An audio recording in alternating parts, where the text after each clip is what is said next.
न बिहामा आएको न हामी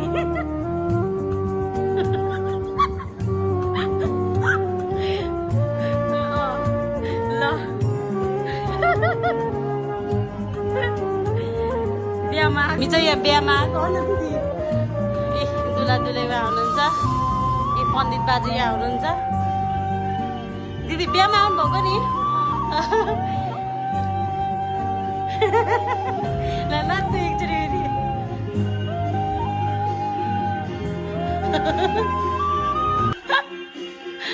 हामी चाहिँ अब बिहा लगभग भ्याएर निस्क्यौँ होला दिदी ल निस्केँ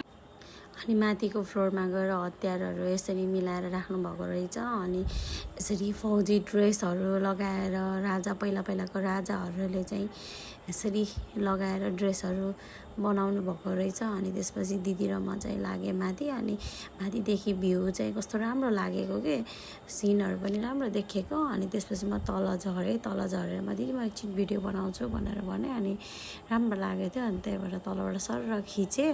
अनि दिदीलाई सोधेँ दिदी हजुरलाई कस्तो लाग्यो भनेर दिदीलाई चाहिँ एकदम राम्रो लाग्यो भन्यो आजको ब्लग चाहिँ यति नै।